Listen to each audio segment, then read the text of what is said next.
Here's the dark, atmospheric depiction of Austin landmarks that captures the psychological tension in the story.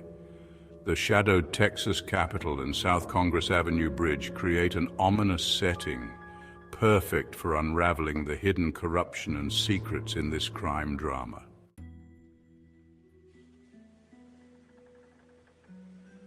Relentlessly determined, methodical, and deeply intuitive.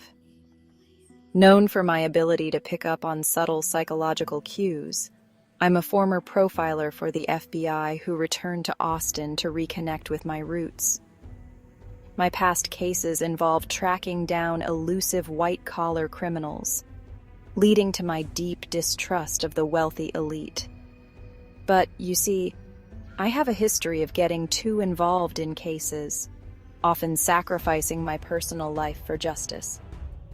And this case? This one is personal, as I suspect local officials I once respected might be involved.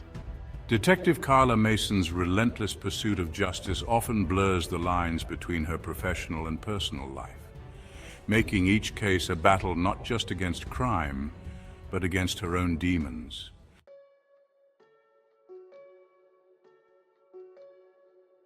Practical, skeptical, and more street-smart than academic. I have a calm demeanor that contrasts with Carla's intensity, balancing her high-stakes approach. Born and raised in Austin, I've seen the city's shift from a laid-back town to a high-stakes urban center. I understand the dynamics of Austin's changing social scene and its underbelly. But here's the thing, I'm wary of shaking up the established order. While I want to solve the case, I'm hesitant to go against the department, fearing it could jeopardize my career and the fragile peace I've worked to maintain in my hometown. Detective Mike Sloan's internal struggle is a delicate dance between maintaining order and seeking justice, a balance that becomes increasingly difficult as the case unfolds.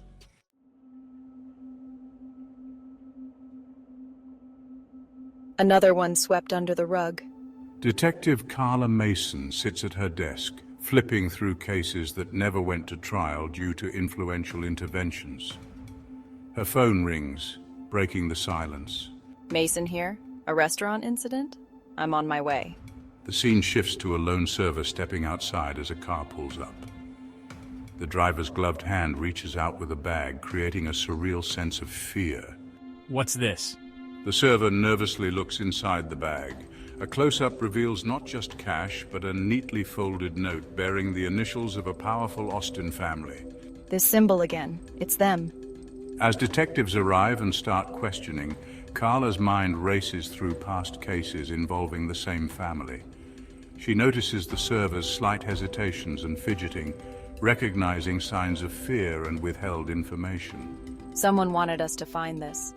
Her whispered line feels more like a dare directed at her than a discovery.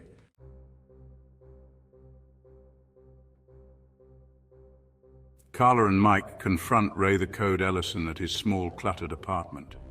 Ray's walls are filled with conspiracy boards connecting names and symbols, giving a claustrophobic feel. I'm in too deep. They're everywhere. Who are they, Ray? We need names, not riddles. People who think they're untouchable. Carla begins interrogating him with unusual intensity, pressing him on every possible motive. I was just trying to expose them. During a break, Mike pulls Carla aside. Carla, back off. You're taking this too personally. This isn't about me. Mike, sensing a deeper drive in her, looks unconvinced but drops the matter. As Ray is handcuffed, he stares directly into Carla's eyes. I'll be safer in jail than out here. But will you?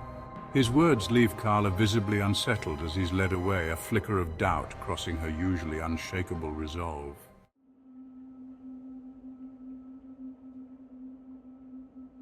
Carla and Mike meet with their informant, a former member of the underground society. The meeting takes place at a dimly lit Austin bar, with live music humming in the background. They're everywhere. The society's reach and power are unimaginable. The informant is visibly terrified, constantly looking over his shoulder, his hands shaking. They do illegal stuff, but they also help the community.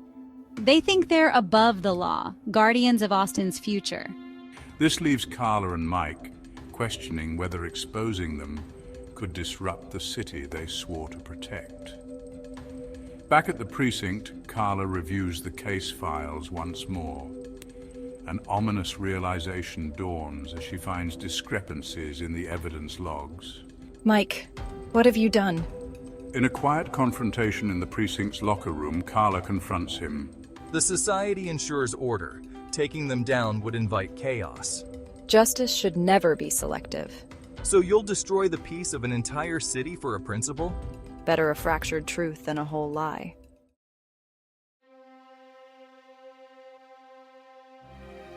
The final scene follows Sloan as he confronts Mason in a dimly lit alley. "You should have stayed out of this, Carla," he says, pulling out a gun. A gunshot echoes through the alley as Mason falls to the ground. The screen fades to black.